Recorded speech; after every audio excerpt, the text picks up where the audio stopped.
Até pouco mais de 100 anos atrás, quando as pessoas ouviam a palavra átomo, o que vinha à cabeça era algo minúsculo, quase como uma coisa fantasmagórica, com a imagem de elétrons girando ao redor do seu centro. Era como se fosse um sistema solar de brinquedo em miniatura. Estranho, mas com certeza inofensivo. Olá, pessoal! Só que com o surgimento da energia nuclear e das armas nucleares, essa imagem virou do avesso. Hoje, todo mundo sabe que não dá para subestimar um átomo. Mesmo assim, por que será que ainda existe tanta energia concentrada dentro de uma partícula tão pequena? É realmente minúsculo. Se você comparar o tamanho de um átomo com o de uma maçã, é como comparar uma maçã com a Terra. Mas não para por aí. O mais chocante é que toda a força que o átomo carrega está escondida dentro de algo que é 100 mil vezes menor do que o próprio átomo. Bem-vindo ao nosso canal Pipa. Prazer, eu sou o Deluca. E então, dessa vez também, vamos acompanhar tudo isso com calma, passo a passo. Vamos lá, é hora de começar o nosso vídeo de hoje.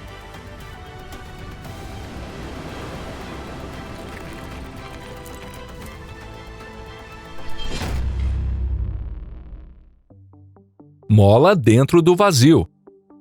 Se fosse possível ampliar um átomo até o tamanho de um estádio de futebol, o núcleo atômico no centro teria mais ou menos o tamanho de uma semente de papoula. Os elétrons ficariam girando bem lá na borda externa, e quase todo o espaço entre eles e o núcleo, pasme, estaria completamente vazio. Isso mesmo, um vazio no sentido mais literal da palavra. Um estado que dá para chamar de praticamente vácuo. A partir disso, fica fácil chegar à conclusão de que toda a força do átomo está escondida dentro do seu núcleo. É muito parecido com aquela história bíblica em que a força do superforte Sansão estava em seus cabelos, e Dalila, a serviço dos filisteus, cortou os cabelos dele de forma astuta. Mas deixando esse drama bíblico coberto de poeira para os historiadores, nós vamos agora entrar no núcleo atômico. E como se fôssemos a própria Dalila, descobrir a verdadeira natureza dessa energia colossal que se esconde ali dentro. À primeira vista, o núcleo atômico parece ter uma estrutura bem simples. Ele é apenas um aglomerado minúsculo de partículas chamadas prótons e nêutrons. Os prótons têm uma carga elétrica positiva e os nêutrons, como o próprio nome já diz, não têm carga, são neutros. E como o átomo inteiro é eletricamente neutro, a carga positiva dos prótons é anulada pelos elétrons, que ficam circulando lá nas extremidades. Essa parte nós já mencionamos rapidamente antes, lembra? Até aqui, tudo parece bem fácil de entender. Só que na prática, não é tão simples assim. Mesmo um estudante curioso, desde que não esteja com a mente intoxicada por vídeos curtos tipo TikTok, vai acabar se perguntando uma coisa. Mas por que os prótons não se repelem e saem voando para todos os lados, já que todos têm a mesma carga positiva? A lei de Coulomb não funciona? Funciona sim, e funciona com uma força absurda. Claro que a carga elétrica de um próton, do ponto de vista humano, parece insignificante. O valor é de apenas 1,602 vezes 10 a menos 19 Coulomb. Só que mais impressionante ainda é o fato de que a distância entre os prótons também é inacreditavelmente pequena. Como você sabe, a força de Coulomb aumenta em proporção inversa ao quadrado da distância entre as cargas. E quando a gente faz as contas, descobre que entre dois prótons existe uma força de repulsão de cerca de 230 newtons, ou, em unidades mais familiares, algo como 23 kg-força. Só isso, você pode pensar. Mas lembre-se, essa força está agindo entre partículas cujo tamanho é de trilionésimos de milímetro. Por exemplo, imagine prender um peso de 23 quilos em uma formiga, que já é um ser gigantesco se comparado a um próton. Conseguiu imaginar? Pois é exatamente isso. Para um próton, 23 quilos equivalem a uma força absurdamente gigantesca. Mesmo assim, os prótons continuam todos bem apertados, reunidos ali num só lugar. Então, o que afinal consegue mantê-los presos ali? A conclusão é óbvia. Existe uma força ainda mais poderosa, capaz de superar até a força de Coulomb. Essa força é chamada de força nuclear forte, ou interação forte. Entre todas as forças existentes na natureza, ela é a mais poderosa de todas. Ela é tão esmagadora que prende prótons e nêutrons à força, domina a repulsão entre eles e transforma tudo em um único bloco compacto. Só que essa força tem uma característica extremamente estranha. Ela só funciona em distâncias muito curtas, basicamente no alcance do tamanho do núcleo atômico. Quando as partículas estão bem próximas, essa força as puxa juntas com uma intensidade inacreditável. Mas se elas se afastarem nem que seja um pouquinho, essa força praticamente desaparece. Como resultado, o núcleo atômico fica como uma mola comprimida até o limite. As partículas dentro dele estão presas por uma cola extremamente forte, mas que só funciona quando elas estão quase coladas umas nas outras. Se por algum motivo essa ligação se rompe, a mola se solta de uma vez, explode para fora e arrasa tudo o que estiver no caminho. E é justamente esse o maior segredo da energia atômica. O defeito que explode.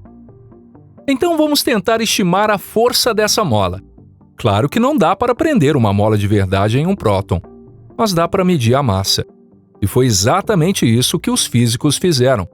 Primeiro, eles mediram separadamente a massa de um próton e a de um nêutron. Depois, mediram a massa total do núcleo de um determinado átomo. E então descobriram que a massa do núcleo era menor do que a soma das massas dos prótons e nêutrons que o compõem. Mesmo sem ser um gênio, dá para imaginar que essa falta de massa corresponde à energia de ligação que mantém prótons e nêutrons unidos em um só conjunto. Afinal, a famosa equação de Einstein, E igual mc², já era conhecida. E é justamente essa energia que constitui aquela cola superpoderosa que explicamos há pouco. Quanto mais forte for a ligação dentro do núcleo, maior é a energia gasta nessa colagem. E como resultado, a massa do núcleo fica ainda menor do que a soma das massas das partículas que o formam. Essa diferença de massa é chamada de defeito de massa. Em outras palavras, o núcleo atômico é como um cofre de energia. Lá dentro está preso na forma de energia aquilo que antes era a massa das partículas que o compõem. E quanto mais pesado o núcleo, mais energia total ele consegue armazenar. Só que o ponto importante aqui é que nem todos os núcleos liberam essa energia com a mesma facilidade. Núcleos pesados, como os do urânio, são como molas esticadas demais, e por serem estruturalmente menos estáveis, acabam se desintegrando e liberando energia. Já os núcleos leves, ao contrário, estão em um estado frouxo, e ao se fundirem, passam para uma condição mais estável, liberando uma quantidade ainda maior de energia nesse processo. Mas aqui é fundamental entender uma coisa: mesmo as reações nucleares mais violentas liberam apenas uma fração minúscula de toda a energia escondida dentro da matéria. Mesmo numa bomba atômica comum, apenas cerca de 1/1000 da massa do material se transforma em energia. Em reações termonucleares, como no interior do Sol ou numa bomba de hidrogênio, esse valor aumenta um pouco e chega a cerca de 0,7%. Ainda assim, para os padrões humanos, isso já é uma quantidade absurda de energia, mas comparada com a energia real escondida dentro da matéria, é só a ponta do iceberg. E dessa vez, nós vamos nos aproximar justamente da base desse iceberg. O último cadeado do universo. Como vimos agora há pouco, o que é liberado numa reação atômica é apenas uma fração minúscula da massa. Então, naturalmente surge a próxima pergunta. Se do núcleo atômico só conseguimos extrair algo em torno de 1/1000, onde está escondida toda a energia colossal restante da matéria? Certo, então vamos cavar isso até o fundo. Até aqui nós desmontamos o átomo até chegar ao núcleo, e depois fomos ainda mais fundo, até prótons e nêutrons. Agora é hora de arrebentar os próprios prótons e nêutrons. Como aprendemos na escola, prótons e nêutrons são formados por 3 quarks. Então seria lógico pensar que a massa de um próton ou de um nêutron deveria ser simplesmente a soma da massa desses 3 quarks, não é? Mas nós já não acreditamos tão facilmente nisso, porque no exemplo do núcleo atômico, vimos que uma simples soma acabou levando a bomba atômica e a bomba de hidrogênio. E dessa vez também, essa desconfiança estava certa. De acordo com os cálculos mais modernos da cromodinâmica quântica, descobriu-se que a massa dos próprios quarks representa menos de 2% da massa total de um próton ou de um nêutron. Todo o resto é energia. E não no sentido abstrato, mas sim a energia extremamente real do campo de gluons que mantém os quarks presos ali dentro. Dentro de um próton ou de um nêutron, os quarks não ficam parados. Eles voam quase na velocidade da luz, mudando de direção o tempo todo e colidindo constantemente com o fluxo de gluons. E o espaço entre os quarks também não está vazio. O vácuo quântico está literalmente fervendo. Partículas virtuais surgem e desaparecem sem parar. Os campos oscilam e a energia pulsa. Aquilo não é uma estrutura estática de jeito nenhum, mas sim um pequeno universo em ebulição comprimido num espaço 100.000 vezes menor que um átomo. Os gluons, que mediam a interação forte, trocam quantidade de movimento continuamente entre os quarks e criam dentro do próton uma nuvem densa de energia. É como se fosse uma rede de fios invisíveis que puxa as partículas umas para as outras e, ao mesmo tempo, acumula uma tensão gigantesca. Essa energia cinética frenética dos quarks, junto com a tensão do campo de gluons, é exatamente aquilo que nós sentimos como a massa do próton. Em termos simples, um próton é um nó que aprisiona uma tempestade absurda de energia.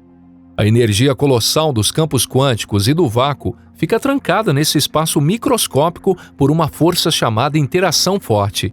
E é justamente porque essa tempestade está firmemente selada que os átomos conseguem existir, os planetas não evaporam e nós podemos viver em um universo estável. Se esse cadeado se quebrasse, uma energia comparável até mesmo à aniquilação de matéria e antimatéria seria liberada para fora.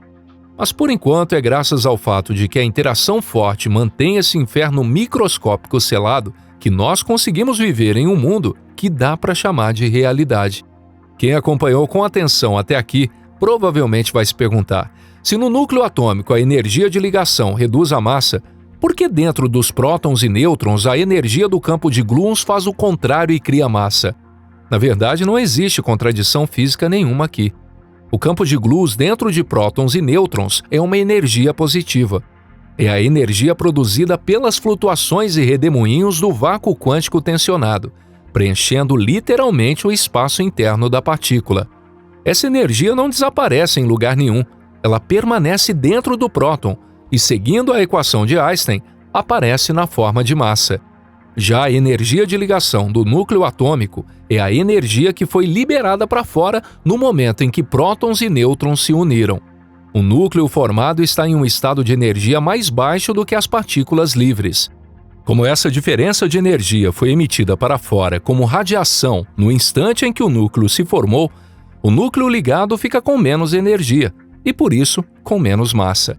Assim, começa a ficar claro por que a energia nuclear é apenas a ponta do iceberg. O que é liberado em reatores ou bombas é apenas a energia de ligação entre prótons e nêutrons.